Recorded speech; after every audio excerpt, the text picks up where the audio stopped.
Buenos días, les agradecemos su compañía el día de hoy en este programa Tribuna Política. Hoy estaré con Isabel Espinosa hablándoles sobre el análisis de lo que podría ser esta semana en la coyuntura de lo que respecto de la política nacional se refiere.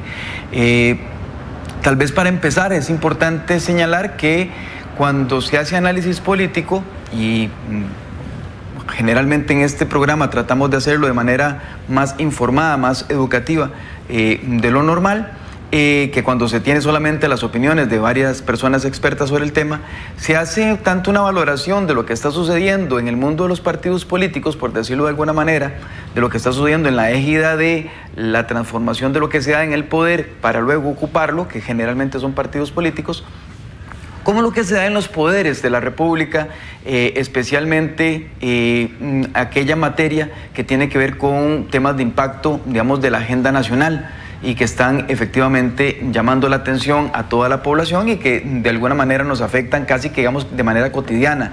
Aunque hay fenómenos que son un poquito más estructurales o de más largo plazo, generalmente le damos un poquito, digamos, de tiempo a esto para mientras se va sucediendo y hablar de los temas que en la coyuntura, esto quiere decir en el momento específico, nos convocan. Para entrar en materia, podríamos decir que hay prácticamente, digamos, 3 o 4 temas que están dándose en la agenda nacional que son relevantes de tener en consideración. El primero de ellos, precisamente, hablando de los partidos políticos, el partido Frente Amplio recién realizó su Asamblea Nacional, la asamblea mediante la cual se escogen a las personas que van a ocupar los puestos elegibles para llegar a las diputaciones y en esta ocasión hay varias cosas que tenemos que analizar. La primera de ellas es que repite don José María Villalta como candidato por San José, en el primer lugar de San José.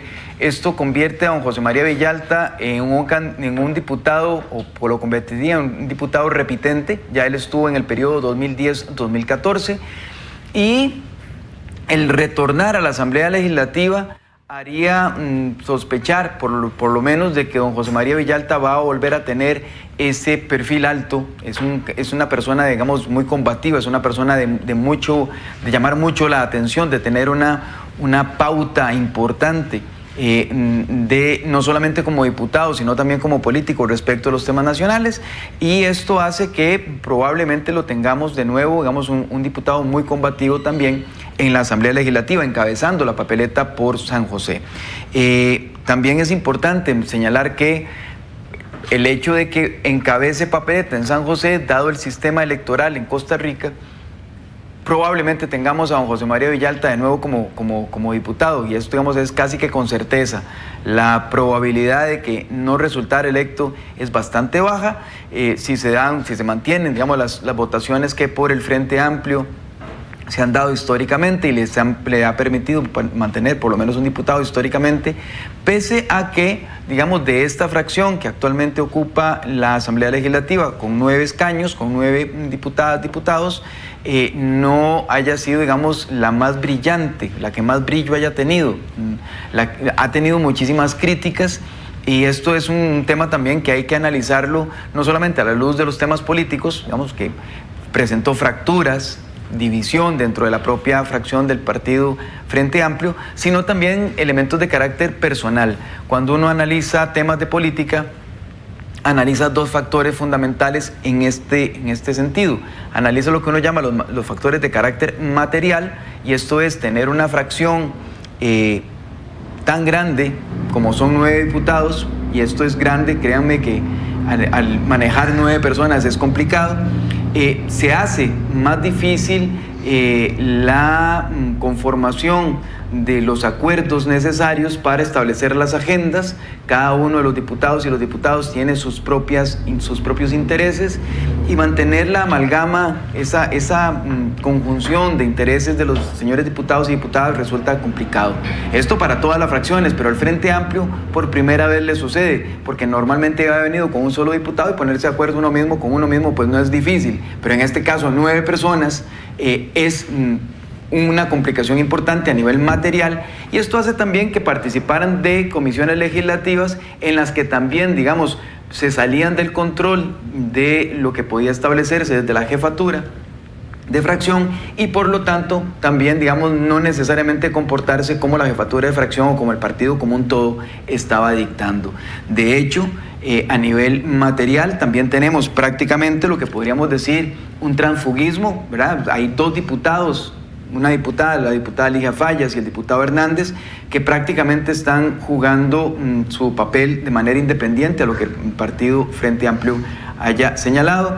De igual manera, este partido tuvo problemas, y esto es también el tema de los asuntos materiales, tuvo problemas con el diputado Arguedas, el diputado Jorge Arguedas, y con el mismo diputado Ronald Vargas. Si ustedes se acuerdan, en el primer año de la legislatura actual, hacía que entonces también el Frente Amplio padeciera prácticamente los mismos problemas o las mismas situaciones o los mismos fenómenos que venían padeciendo otros partidos políticos.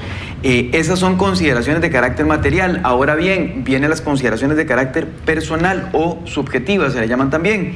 Y es que dentro de la fracción del partido Frente Amplio está la presencia de un candidato a la presidencia de la República, como lo es don Edgardo Araya, y también, digamos, figuras muy importantes de muchísimo peso interno, como la diputada Patricia Mora. Esto hace que, más allá de las jefaturas de fracción, más allá de las candidaturas y demás, también hay un tema de tratar de congeniar lo que son los planes y programas, lo que son las ideas, lo que son el impulso que se tiene que dar a mucha de la agenda que se hace para proyección como partido, mientras que hay que tener un control también de lo que se esté haciendo dentro de la Asamblea Legislativa y manejando la agenda de la Asamblea Legislativa. Esto hace también de que haya una necesidad todavía mayor, no solamente por un tema de edad, un tema de escolaridad, por diversas, por la extracción de dónde vienen cada una de las diferentes personas que conforman la fracción del Frente Amplio, como sucede también en otras fracciones, que esta fracción en el Frente Amplio, digamos, sea bastante más compleja. Por lo tanto, y aquí es importante señalarlo, por primera vez que yo recuerde, ya el Frente Amplio está hablando de una carta de ética, de un acuerdo ético bajo el cual someter a sus próximas y próximos diputados, de manera tal que estos fenómenos que han venido sucediéndose, este perdón que en algún momento dio el propio don José María Villalta respecto al comportamiento de algunos de sus compañeros, pues no se vuelva a presentar. Eso ¿Es garantía eso? Buenos días a nuestra compañera Buenos Isabel. días. Buenos días a los televidentes también y a los radioescuchas. Realmente escucho a Gustavo y realmente, bueno, yo pongo sobre la mesa otros detallitos como estos. Una carta de ética, que se firme un documento, eso le garantiza al partido y a los costarricenses que se cumplen los objetivos de la misma, donde hemos visto a muchos firmar documentos que realmente uno dice, ¿cómo firman eso? Sin embargo, lo firman y es básicamente como un show, porque a la hora de la hora las cosas son muy distintas. Número uno. Número dos, el señor José María Villalta, los mismos de siempre, sin embargo, viene de nuevo. Tal es así que despertó, y como diría una persona por ahí muy apreciada, ¿verdad?, que las redes sociales son un virus que ni una epidemióloga, ¿verdad?, es inmune. En el caso de la exministra de Salud, la señora María Luisa Ávila, que hace hincapié y dice que el señor José María Villalta dice, ni 4 años aguantó vivir sin lactancia estatal. Todas esas pasiones y todas esas cosas despierta la política en nuestro país, don Gustavo. Sumemos otro punto, ya le llevo el tercero ahí, que se hablaba y habían casi que algunos de los puestos, como el primero, el segundo, en diferentes lugares y más en San José, casi que tenían nombres y apellidos.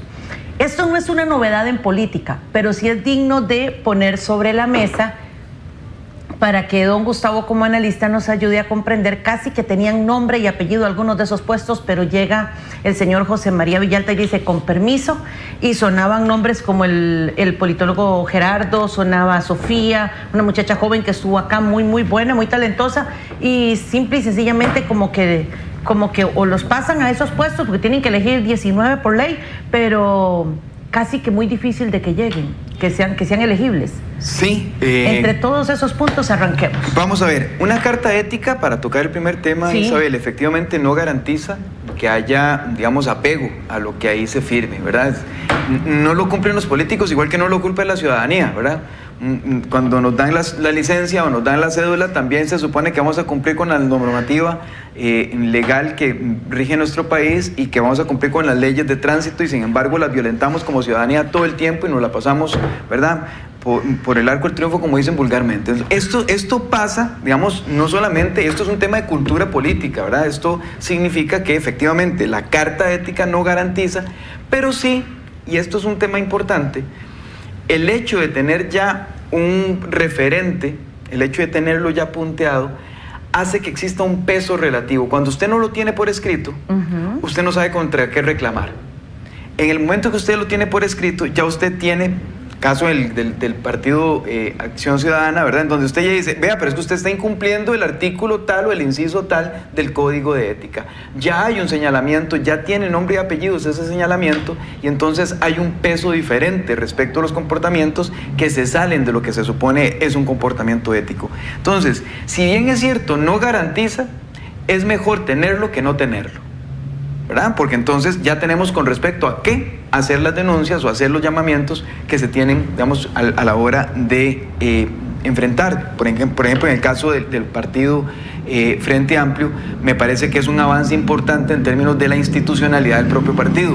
Generalmente el Frente Amplio se había convertido, al igual que en el PAC, en una suerte de libertad de opinión, que no es que no la puedan tener, sino que también había, digamos, ya niveles de no apego absoluto a la doctrina que reza el propio partido político o a los acuerdos que se habían alcanzado dentro de los propios partidos políticos. Entonces, me parece que esto es un avance, bien que mal, todos los partidos lo necesitan, y por lo menos como medios de comunicación, como opinión pública, tenemos algo ya con qué decirles, bueno, señores, ustedes no están cumpliendo con su palabra. Antes decíamos, usted no está cumpliendo, ¿con respecto a qué? Bueno, es que yo no firmé nada, pero ahora sí se podría hacer, y esto hace que internamente, y ahí viene el tercer punto, con respecto a la carta ética, que si esto se establece a nivel de un acuerdo firmado, si se hace a un nivel de compromiso, se puede llevar a tribunales internos de ética dentro de los partidos,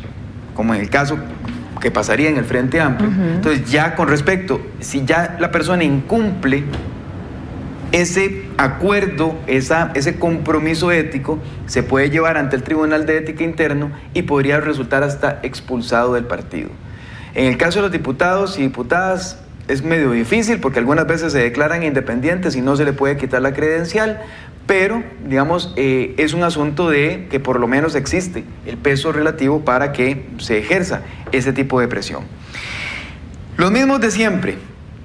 Ese es el estribillo, el eslogan que lanzaron durante la campaña recién pasada, precisamente el Frente Amplio. Yo no diría que la repitencia de un candidato a diputado, que probablemente se vaya a convertir a diputado, signifique una contradicción, porque ellos han venido dando, digamos, noticia o haciendo eco o impulsando la idea de que es que los mismos de siempre son los mismos de siempre que han estado durante 30 años en el poder. Entonces se referían más a la crítica hacia el bipartidismo, se referían más a las críticas a aquellas personas que salen de una junta directiva para meterse a diputados, para después ser ministros, después ser viceministros, devolverse a la diputación, pasar a una presidencia ejecutiva. No. O sea, esa gente que ha vivido literalmente 20, 30 años de la política, y en este caso, pues, don José María Villalta sumará menos años, pero creo que, de nuevo, es más una crítica al tema de todo un grupo que durante mucho tiempo se ha establecido en el poder, más allá de la repitencia de un candidato. Entonces me parece que sí puede ser... Sin embargo, ya lo están utilizando. Puede ser criticable, ¿verdad? En el sentido de que don José María podría haberle dado el espacio a otras personas, estamos de acuerdo, pero tampoco es completamente achacable porque se trata de José María Villalta, un diputado que repite. ¿Cuántos más han repetido de parte del Frente Amplio ¿verdad? Es solamente uno. Entonces, digamos, tampoco se convierte en una clase, una casta política que se enquista en el poder y se mantiene ahí durante 30, 20 años. El juego político con nombres y apellidos puestos, trabaje y al final les bajan el piso. Eso es como el ABC de la política propia de los partidos políticos. Para que no engañemos a nadie. Esto no tiene, vamos a ver, una vez que las personas se meten en política y empiezan a hacer lo que se llama la fila, ¿verdad? Saben que tienen un puesto, saben que están más o menos, digamos, ya con la predisposición o el camino ya trazado para ocupar o no el poder, el cargo que se les esté dando. Generalmente esto no tiene por qué ser diferente en el Frente Amplio, igual pasa en los partidos de izquierda como en los de derecha, como en los de centro, como en cualquiera. Esto es un tema de tipo humano, también humano político, y es que generalmente cuando uno piensa en un puesto ya tiene nombre y apellidos. Cuando uno piensa, por ejemplo, en un medio de comunicación, usted dice, hey, me gustaría que en ese medio de comunicación nuevo estuviera, y generalmente nombra ya personas a las que son conocidas, a las personas que ya tienen, digamos, de alguna manera algún camino recorrido. Entonces esto tampoco es de rasgarse las vestiduras. Evidentemente sería bueno, sería loable, sería deseable que en la justa disputa por el poder pues hubiesen alcanzado las posiciones elegibles quienes, digamos, de alguna manera no estaban precisamente señaladas con nombre y apellidos, pero esa es la política y así se juega. Me parece muy importante el señalamiento que hace don Gerardo Hernández, colega politólogo, que dice, bueno, yo trabajé por el puesto, estuve ahí al pie de cañón, se dio la disputa, bueno, al final no resulté yo, ¿verdad? Que se suponía que iba, pero bueno, esto tiene nombre y apellidos, puede ser por ahí. Pero igual él dice, aquí estoy, a la orden, sé que esto es así, juega de nuevo y estoy a la orden del partido. Entonces me parece que es una actitud madura, porque esto no es ¿conoce el juego político? Exactamente, esto no es de que como no juegan lo que yo quiero, entonces cojo la bola y me voy, ¿verdad? Entonces nadie juega. Lo que hacen algunos. Y que por eso andan de partido en partido. Exactamente, entonces me parece que esto dentro de la madurez necesaria, por eso le digo, es un asunto ya casi que humano, ¿verdad? Cuando uno dice, mi papá le decía el fenómeno del chiquito de los mandados, ¿verdad? Ya cuando uno piensa, mira, voy a hacer tal cosa, voy a mandar a fulano o a mengano, porque uno sabe que son las personas que ya tiene pensadas para esos cargos, entonces le pasa lo de los chiquitos de los mandados, siempre terminan siendo ellos de alguna manera. Pero bueno, de nuevo, es un tema de madurez política y me parece que en este caso particular de don Gerardo Hernández, que lo hace público, lo pone en su Facebook, me parece que es claramente un tema que debería ser casi que imitado en otros partidos políticos en donde, bueno, si no tengo la posibilidad esta vez, bueno, habrá una segunda, una tercera vez, pero me sumo en realidad lo que aquí vale la pena es sumar al resto del equipo y no necesariamente como si en un equipo de fútbol uno estuviera en la banca, ¿verdad? Y uno sabe que el puesto tiene nombre y apellidos, igual pasa en fútbol. Entonces si uno dice, bueno, no me pusieron a mí, no me alinearon, bueno, aquí estoy en la banca y en el momento en que el entrenador quiera salgo y juego, ¿verdad? Sin enojarse, sin tratar de dañar más bien al equipo en el cual se juega. Don José María Villalta hace alusión a la diputada Ligia Fallas. ¿Quién no va a recordar a Ligia Fallas? La diputada Ligia Fallas ha sido lo suficientemente independiente y ha tenido, de alguna manera, ha llevado al partido Frente Amplio a situaciones que se salen, digamos, de... Que nunca imaginaron. Que nunca imaginaron, pero que además ellos no acordaron, ¿verdad? Ella es una persona que probablemente tiene una baja adhesión a la doctrina partidaria, una baja adhesión a la disciplina partidaria, que siempre es necesaria. De nuevo, esto no se trata de que haya línea de partido y que el que no opine igual, pues se va, no. Pero se trata de una democracia interna. Y si de mis compañeras y compañeros en una fracción de 9, 7 están de acuerdo con un tema, 6 están de acuerdo con un tema, 5 están de acuerdo con un tema, pues los otros 4 se adhieren. Los otros 3 o los otros 2, si soy solo, me adhiero, porque es un tema de democracia interna. Puedo manifestar internamente mi descontento, puedo manifestar internamente mi separación con respecto a un tema, pero necesariamente tengo que participar del tema, ¿verdad? Esto no es declararse diputado independiente porque Ella, al igual que todo el resto de los diputados, sea del partido que sea, llegaron con una nómina que venía votándose por un partido. A la hora que nosotros votamos, no fuimos a votar por Ligia Fallas, o no fuimos a votar por Edgardo Araya, o por Patricia Mora, o por don Jorge Arguedas, ¿verdad? Quienes votaron por el Frente Amplio, votaron por el Frente Amplio. Y eso quiere decir que pertenece a una papeleta cerrada, en donde dice, la voluntad popular dice, quiero diputados de este partido, no quiero este diputado. Hasta tanto no haya una democracia directa en el sentido de voto preferente, ella tendría que saber que su voto, su voto como diputada, su escaño como diputada, su voluntad como diputada está sometida a esa mayoría y a esas reglas del juego, ¿verdad? Declararse independiente una vez que ha sido puesta como parte de un equipo, es como que, de nuevo, pongámoslo en términos de fútbol, llega cualquiera que sea un equipo de 11 personas y si hay un jugador que dice, no, a mí no me gusta como estamos jugando, no puede salir a la cancha a jugar solo, o sea, serían 10 contra 11 contra 1, o sea, es completamente ilógico, ¿verdad? Es exactamente el mismo fenómeno que se daría en este caso y precisamente me parece que el hecho de haber dominado un poquito las asambleas, y esto es, le voy a meter un gol, un cuarto tema, el hecho de cómo se manejó las asambleas, porque también el partido celebró asambleas en cada una de las diferentes provincias, el Partido Frente Amplio. La forma en que se celebraron esas asambleas, la forma en que se dieron las votaciones en esas asambleas y este tema de que haya ese anuncio de que se va a poner un código de ética o una carta de ética o como quieran que le llamen, es prácticamente... Tiene nombre y apellido.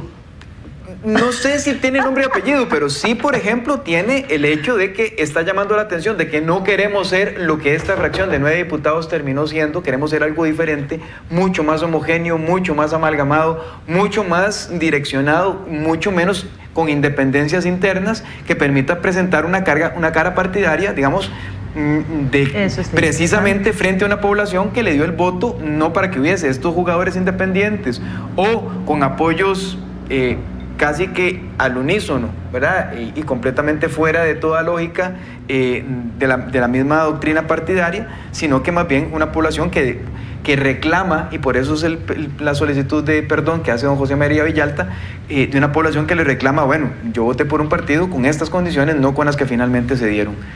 Me parece que por ahí anda la historia en el tema del Frente Amplio y de nuevo, como lo hacemos en todos los programas, me parece que es un tema al que hay que darle seguimiento, porque, por ejemplo, el hecho de que se haya nombrado al primer candidato indígena, don Emanuel Buitrago, de Limón. De Limón es importante, es un hito histórico importante. No estoy diciendo aquí que haya que votar por él, ni mucho menos, no se trata de eso, porque después dicen, es que es del Frente Amplio. No, lo que digo es que es importante, porque es la primera vez que en una papeleta, salvo que el maestro Vladimir de la Cruz, ahí vía remota, me diga que estoy equivocado, creo que es la primera vez, o los compañeros de acá de tribuna, es la primera vez que una persona de extracción indígena vaya a ocupar por lo menos un puesto elegible en una papeleta diputadil. Y interesante, vamos a ver cómo se mueven las cosas, esto apenas inicia y nosotros pues vamos a hacer una pequeña pausa y cuando regresemos es interesante hablar de todas las cosas, pero hay un tema que domina con mucha claridad el señor Gustavo Araya, que son las encuestas, así es que vamos a la pausa y regresamos con una encuesta que anda por ahí a ver cuál es el análisis que hace don Gustavo. Ya volvemos.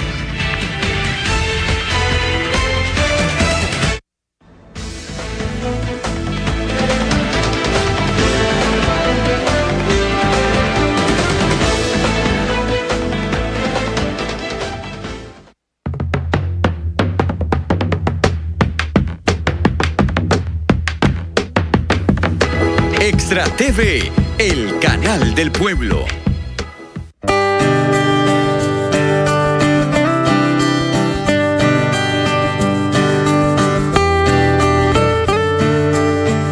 Cada vez que usted compra con la tarjeta Servibanca Verde del Banco Nacional, un porcentaje del valor de su compra se destina a las áreas forestales de Costa Rica. Apoya al Fondo para la Biodiversidad Sostenible sin costo adicional. Solicite ya su Servibanca Verde en las agencias del Banco Nacional. Banco Nacional, más cerca del ambiente. Ella es Kaylin y es una guardaparques. Ellos y ellas no solo se encargan de cuidar los parques nacionales, son parte de ellos. Conocen sus secretos, sonidos, historias y sus pobladores. Saben del lugar perfecto para ver animales y presenciar el ciclo de la vida. Ellos son el puente para conectarnos con la vida diaria de un parque nacional. Cuando estés ahí, no te olvides de hablar con los expertos. ¿Y vos? ¿Ya descubriste tu país? Parques Nacionales, nuestro verdadero tesoro. Hoy entendemos la sexualidad como un asunto de familia. Hoy entendemos la sexualidad como una expectativa de unión para las parejas. Hoy queremos que reine el amor en cada lecho marital, que no se busque afuera lo que tiene que florecer en casa. Hoy queremos que el amor reine en todos los rincones. Yo soy el doctor Mauro Fernández y le invito a usted y a su familia para que nos acompañe todos los lunes a las 7 de la noche acá en Extra TV.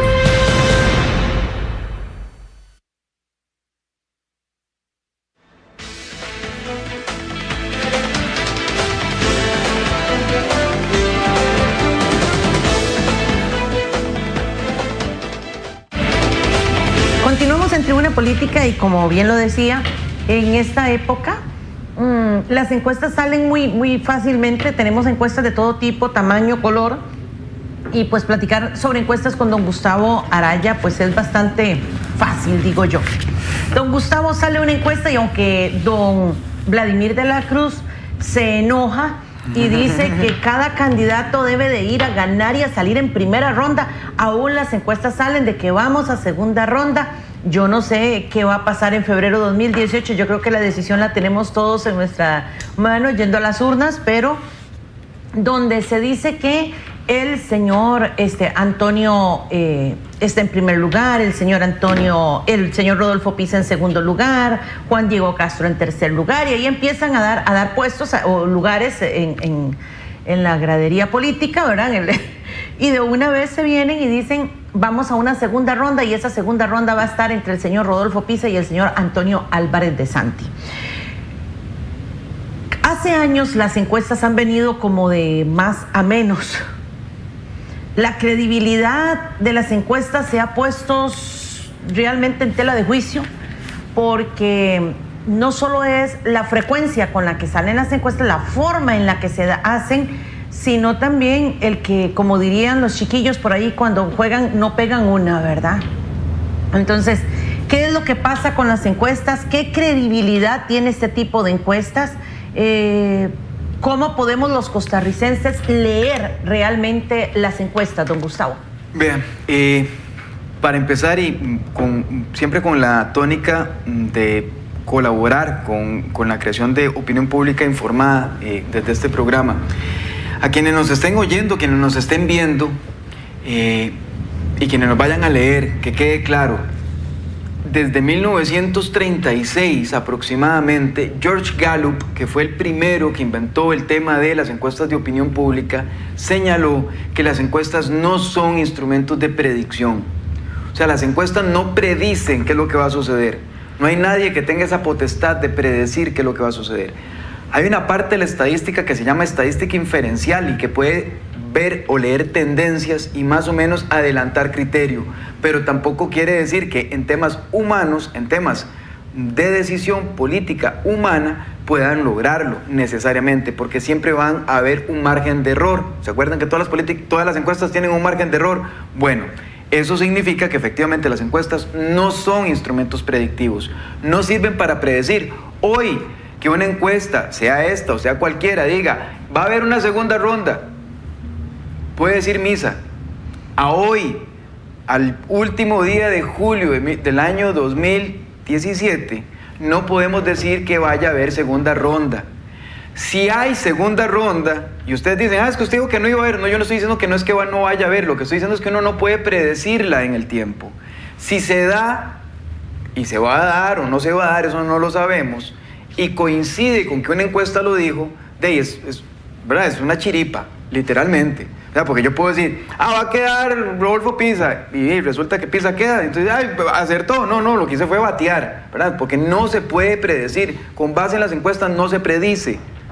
porque lo que hacemos es traer a tiempo presente una pregunta de futuro. Se le dice, si las elecciones fueran hoy, ¿por quién votaría usted? Y resulta que esa decisión es hoy, precisamente. Si la votación fuera hoy, es como se dice, ¿por quién votaría usted? Pero resulta que uno puede cambiar de opinión de aquí al día de las elecciones, ¿verdad? Por supuesto. Entonces, habiendo dicho esto, todavía en Costa Rica, todavía en la situación por la que atravesamos hoy, hacer una encuesta y decir que va a haber segunda ronda o que va a ganar fulano o mengano es absolutamente falaz, es mentira, es falso, no tiene ningún asidero científico, ¿verdad? Porque no son instrumentos de predicción, insisto.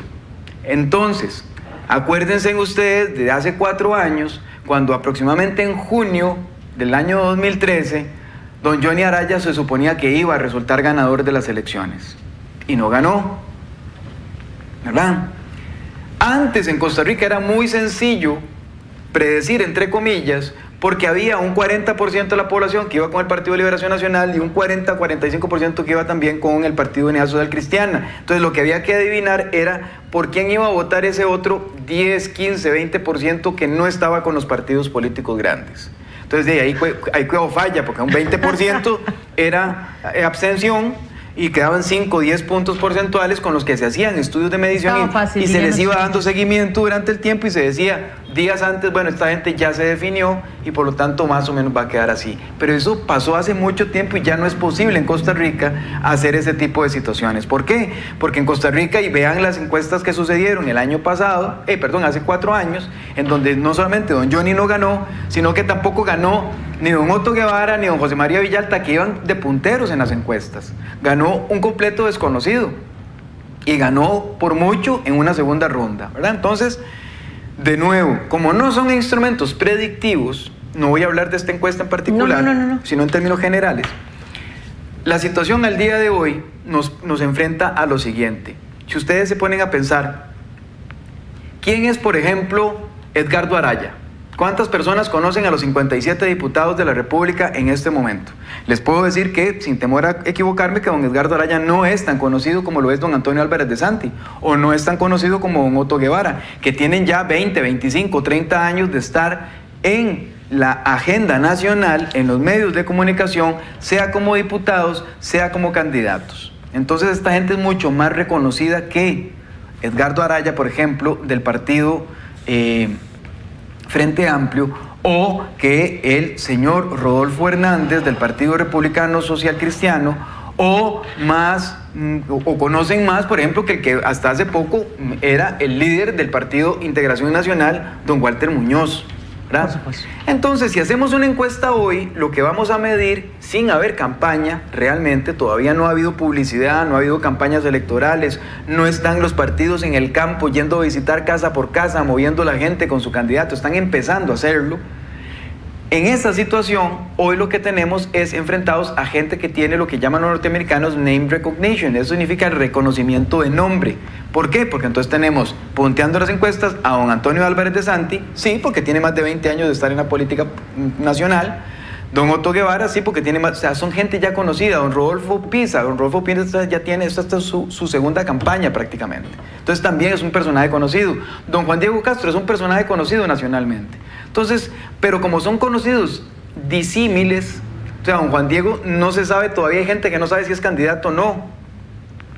Todavía falta la campaña para que eso suceda. Entonces, lo que tenemos ahorita es solamente encuestas que están midiendo el reconocimiento de nombre. Punto número 1. O punto número 2, si vemos que el punto número 1 era que las encuestas no predicen. Punto número 3.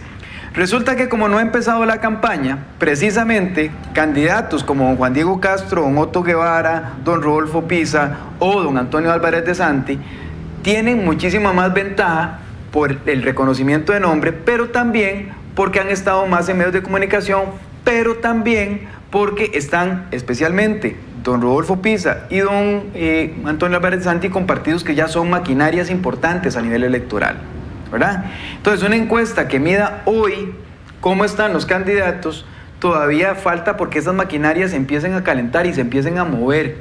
Todavía falta que haya campaña electoral en ese sentido. Punto número 4.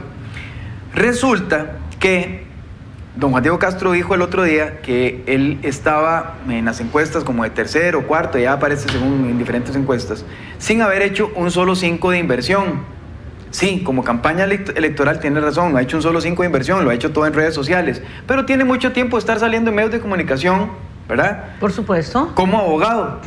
¿Por qué? Porque él es consultado sobre los crímenes, sobre todo. Entonces, don Juan Diego tiene mucho reconocimiento. Entonces, esto es una carrera que, pónganlo ustedes como si fuera una línea de meta, todos han llegado más o menos con un tiempito de anticipación. Faltan algunos que llegar. Entonces, si la encuesta mide la línea de hoy, faltan esos que lleguen ahí. Todavía no son reconocidos públicamente. Ahora sí, hablemos de, por ejemplo, un mes como septiembre, agosto, octubre, que ya empiezan las campañas a moverse, que ya empiezan a haber difusión de publicidad, que ya empiezan a haber más debates, no solamente 2 o 3 o 4 como han sucedido hasta el momento, y además que son concentrados en lugares no necesariamente masivos.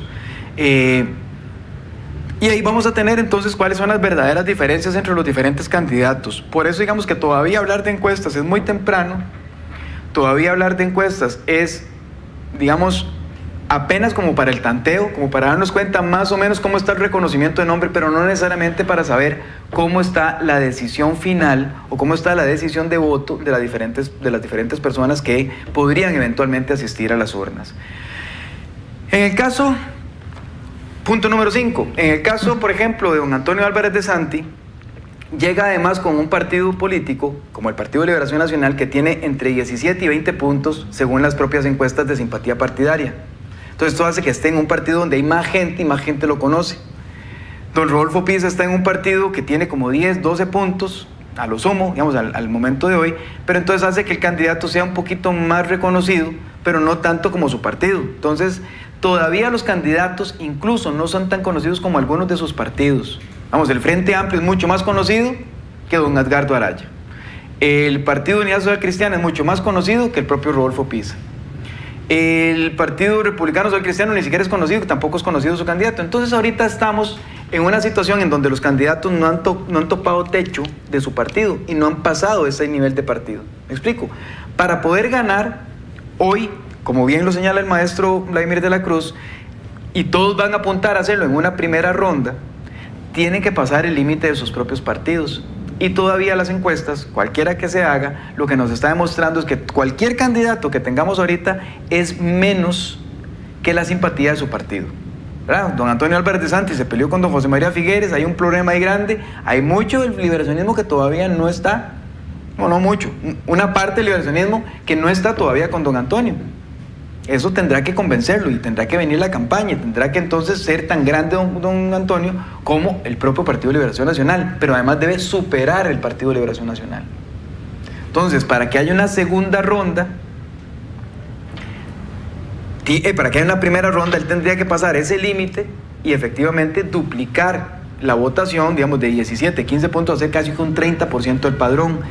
El Partido de Unidad Social Cristiana, que esté en 10 puntos, que esté en 5, entre 5 y 10 puntos, bueno, eso significa que el Partido de Unidad Social Cristiana tiene que quintuplicar su tamaño, o sea, Rodolfo Pisa tiene que ser más atractivo, 5 veces más atractivo que su propio partido, que el tamaño de su propio partido, para poder estar en la disputa de un primer lugar en una eventual primera ronda, para llegar a unos 30 puntos del padrón total. Y así sucesivamente, ¿verdad? No vamos a hablar de cada uno de los partidos que tienen que sextuplicarse o tienen que multiplicarse por muchísimo más de lo que está ahorita. Entonces eso nos lleva de nuevo a la conclusión de que es muy temprano.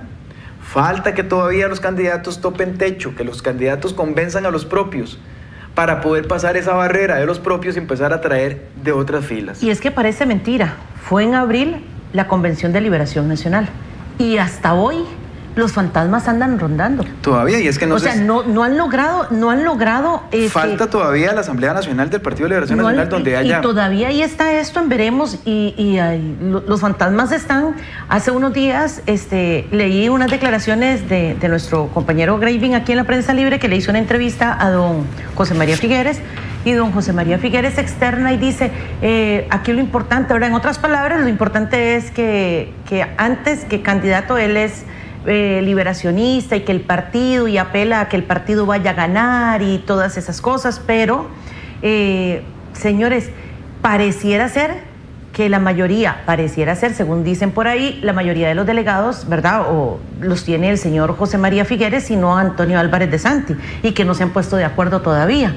¿Qué tanto puede pesar eso a la hora de tomar decisiones en la Asamblea?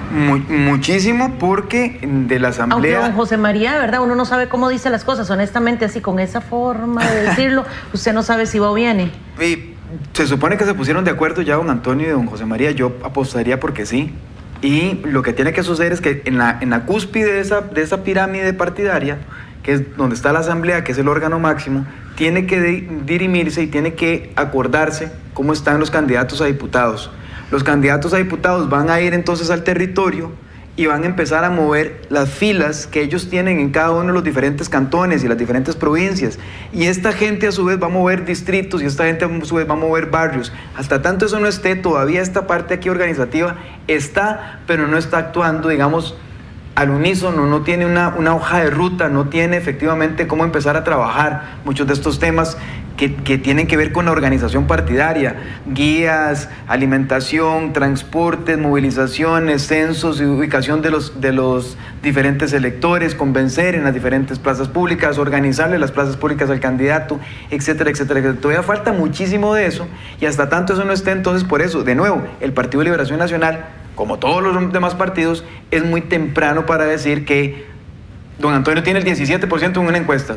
La tendrá ahorita, pero eso no significa nada, porque dentro de un mes puede ser que tenga el doble o el triple, o bien que se puede quedar estancado porque todavía es muy temprano, todavía no está ni la organización partidaria funcionando, ni está en las campañas abiertamente. Ya hay alguna publicidad, pero no están las campañas fuertes, ya metidas con pauta publicitaria fuerte en los diferentes canales de televisión, en los medios de comunicación escritos y radiales y en las redes sociales. Todavía falta muchísimo que eso suceda para que nos demos cuenta como sociedad, como país completo, de quiénes son los candidatos y qué es lo que están ofreciendo. Voy a preguntarle algo que no tenía en mis planes, pero ya que usted toma por ahí, ya que hace el asomo del tema de la publicidad que anda por ahí, como experto en comunicación política, ¿qué tan analizada y realmente pensada están esos anuncios? ¿Qué tan efectivos los considera usted desde la óptica de comunicación política los que se han presentado, por ejemplo, del señor Antonio Álvarez de Santi? Porque vemos algunos como desde el inicio, el muchacho, y ahora vemos niñas, y, o sea, ¿cómo está eso? Sí, pareciera que la estrategia de don Antonio Álvarez de Santi tiene dos ejes fundamentales. Un eje que sería, digamos, el eje temporal de empezar a contar quién es Antonio Álvarez de Santi para empezar a crecerlo, digamos, en el tiempo. La primera etapa está contando quién era don Antonio Álvarez de Santi joven, ¿verdad? Cómo estuvo metido en la Universidad de Costa Rica, en la Federación de Estudiantes, en la Escuela de Derecho, cómo participó de la política universitaria, cómo muy temprano, con una edad muy temprana, llega a ejercer ya cargos públicos y cuál es su desempeño, digamos, en esos cargos públicos. Entonces, esa etapa tiene que quemarse. Y está bien, digamos, es una estrategia correcta porque tiene que empezar a contarle muy rápidamente a la gente quién es para superar la etapa de quién soy, para empezar a decir qué es lo que yo quiero o en qué comulgamos, ¿verdad?, con la población, cuáles son sus intereses. Y eso lo que está haciendo, ese es el otro eje, el eje, digamos, temático. Un eje de tiempo siempre es necesario para empezar a decir en qué momento me encuentro y en ese momento en el que se encuentran el hoy con los temas es cuando empiezan a haber propuestas.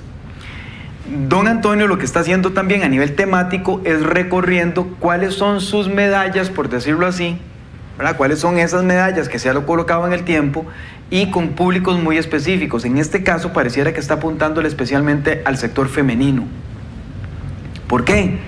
Porque la publicidad está encaminada a eso de protección, ¿verdad? Del tema de maltrato, de violencia, de tratar de evitarlo y de proteger a la mujer, de manera tal que ese 50% de la población o más, ese porcentaje mayoritario de la población que es votante y corresponde a mujeres en el país, empiecen a tener una mirada más cercana hacia él. Entonces digamos que la estrategia no está mal, la estrategia pareciera que en términos de comunicación política está muy estudiada, de ver de qué manera los dos ejes se cruzan más rápidamente y después empezar ya con temas muy específicos, ya conforme vaya avanzando, va a meterse en temas de infraestructura, en temas de salud, en temas de educación, en temas de empleo, muchísimos otros temas, pero tiene que ir poco a poco encontrando los dos para poder tener un núcleo duro de dónde es, de dónde es y quién es el candidato Antonio Álvarez de Santi, cosa que no han hecho todavía el resto de los candidatos. Si usted me pregunta qué está haciendo Rodolfo Pisa, estaba de viaje en España. ¿Cuál es la campaña que viene? No tengo idea, pero don Antonio lo está haciendo más tempranamente, de manera tal que cuando ya el resto empiece a pautar publicidad, ya él lleva camino recorrido. Entonces, esas etapas las está quemando más tempranamente. Don Juan Diego Castro no está invirtiendo en publicidad, no se mete en debates, lo que ya habíamos hablado anteriormente, por un tema de estrategia, está haciendo la tarea, pero desde fuera está aprendiendo de política lo que no sabe, precisamente porque sabe que hay, imagínense que de los candidatos a la presidencia de la República hay 4 que son diputados.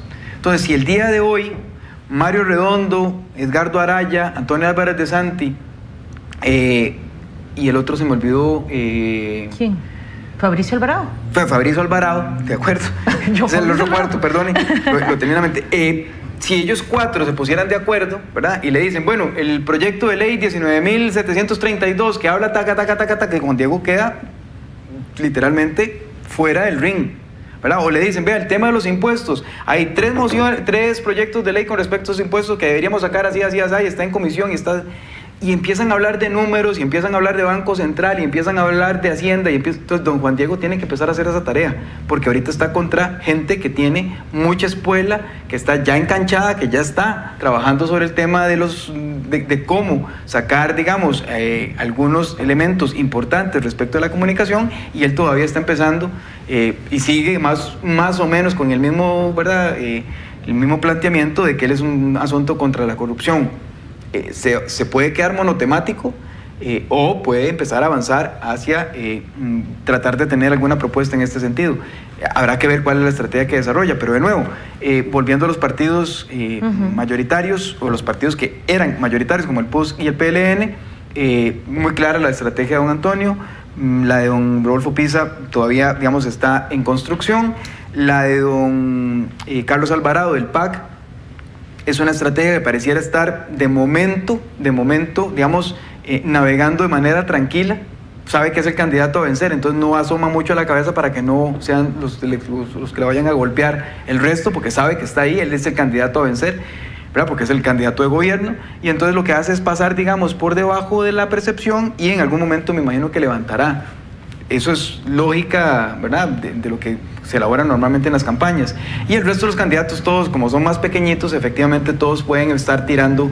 El doctor Hernández salió ya con un tema de violación, pederastería y no me acuerdo qué más, que es un tema que él pretende sacar, ¿verdad?, solito, porque en realidad no es un tema que esté convocando ahorita multitudes ni nada por el estilo, pero él quiere tener una palabra que decir sobre algo, sobre algún tema. Está empezando a ensayar cuáles son esos temas que podría empezar a tener como propios. Sin embargo, de nuevo, los temas que deberían estar en la campaña electoral claramente son los temas de presupuesto, los temas de déficit fiscal, los temas de infraestructura, los temas de educación, los temas de salud, temas que siempre son importantes, y además el tema de seguridad. Me parece que esos serían como los que los candidatos deberían empezar a estudiar, a ver qué propuestas van a tener. De lo contrario, cualquiera otro sobre migración no es tan, es relevante, pero no tanto. Temas como por ejemplo este que está tocando el doctor Hernández de pederastas y sí, tampoco es tan relevante. Vamos a ver si es relevante. Aquí lo estaba buscando. Si es relevante, no quiero decir que no sea un tema importante, pero no es un tema que, digamos, convoque a una mayoría de la población que lo sienta como un problema nacional de tanta relevancia como lo puede ser la seguridad o el tema de la infraestructura. No, definitivamente, y hay cosas que quedan sobre la mesa, sinceramente, que son dignas de analizar, porque en una situación como la que vivimos como país, hay temas que quizás hoy por hoy no sean tan llamativos, Sin embargo, pareciera ser ante los últimos incidentes que podrían cobrar también importancia, como el tema migratorio, el tema de policía de fronteras, un montón de cosas que ahí vamos enfocando el tema de seguridad como tal. O temas de seguridad como los 3 o 4, ¿verdad? El tema de crimen organizado. Ajusticiamientos y el crimen organizado. El crimen organizado, señores, eso está sobre la mesa. En este momento hay sí situaciones que como país no podemos dejar de lado. Y entonces es lamentable, sinceramente es lamentable muchas de las cosas que estamos pasando y que quisiéramos realmente escuchar en boca de los candidatos, aquellos que ostentan o que proponen su nombre para llegar a dirigir, a tomar las riendas de este país, señores, y que de una u otra manera no están tan claras, o pareciera ser que también son ajenas a ellos y se enfocan como en cosas que realmente no son de actualidad nacional. Así es que vamos a ir aquí en este espacio retomando algunas cosas que creo que son valiosísimas. Por ejemplo, le hago el comercial. Un tema que es importantísimo hoy es el tema de las relaciones exteriores. Sí. Y el tema, digamos, de lo que está sucediendo en otros países, especialmente países con los que tenemos, ¿verdad? Relaciones diplomáticas, como es Venezuela, que, bueno, no lo vamos a tocar el tema hoy porque lo vamos a tocar mañana. Mañana don Carlos Murillo estará con nosotros. Sobre los cuales se esperaría que un candidato a la presidencia de la República, digo candidato porque son solo varones, se manifieste, pero no se puede manifestar con total desconocimiento o haciendo alusión solamente a temas de chavismos o antichavismo. No, es un tema que es más profundo, que tiene que ver con el modelo de desarrollo que se tiene en el país y con la lógica política interna de ese balance, ¿verdad?, de poder en el cual están metidos no solamente el tema de la población y el gobierno y la oposición, sino también hay grupos militares, hay grupos económicos, hay potencias internacionales que están metidas ahí. Entonces todo eso es importante tenerlo en consideración y juzgar a los candidatos a la presidencia de la República según el nivel de entendimiento que tengan también de esos temas. Exactamente. ¿Por qué? Porque lo realmente importante aquí no es me cae bien,